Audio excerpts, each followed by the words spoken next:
નિત્ય શ્રાદ્ધોનું કથન. એમ છો? નિત્ય શ્રાદ્ધોનું કથન આપણે જોઈએ. શ્રી ભગવાન બોલ્યા, નિત્ય શ્રાદ્ધમાં બ્રાહ્મણોને નોતરી પોતાની શક્તિ અનુસાર ચંદન વગેરેથી સર્વકાળ પૂજવા, તેમજ બધાય પિતૃઓના સમુદાયોને પણ સર્વકાળ તેને ઉદ્દેશો પૂજવી જોઈએ. પરંતુ એ નિત્ય શ્રાદ્ધમાં આહ્વાન, સ્વધાકાર, પિંડદાન, અગ્નિકરણ વગેરે બ્રહ્મચર્ય આદિ નિયમો તથા વિશ્વદેવો એટલાનો અવશ્ય ત્યાગ કરવો. પણ તેઓને ઉદ્દેશી જમવા યોગ્ય અન્ન અવશ્ય તૈયાર કરવું. તેઓને જમાડવા જ જોઈએ, દક્ષિણા ન દેવી. પરંતુ નમસ્કાર વગેરે પૂર્વજ તેઓનું વિસર્જન કર્યા કરવું. તે જ પ્રમાણે વિશ્વાદિદેવોને ઉદ્દેશી બ્રાહ્મણ ભોજન અવશ્ય કરાવવું. એ જ નિત્ય શ્રાદ્ધ તથા એ જ દેવ શ્રાદ્ધ કહેવાય. તેમાં માતાનું શ્રાદ્ધ તો પહેલું જ કરવું, પિતાનું શ્રાદ્ધ પણ તે જ દિવસે, માતૃ શ્રાદ્ધ કર્યા પછી તરત જ કરવું. તે પછી બીજા દિવસે વૃદ્ધ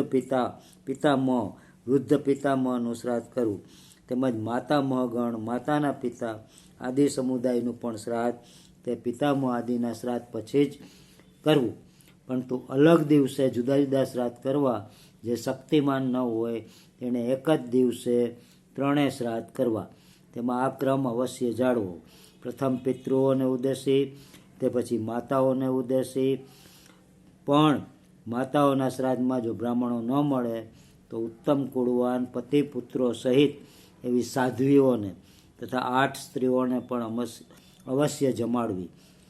વળી તે જ પ્રમાણે ઇષ્ટાપૂર્ત આદિ કર્મનો જ્યારે આરંભ કરવો હોય ત્યારે પણ શ્રાદ્ધ તો અવશ્ય કરવું જોઈએ. આદિ નિમિત્તે પણ નિત્ય શ્રાદ્ધની પેઠે જ અવશ્ય કરવું.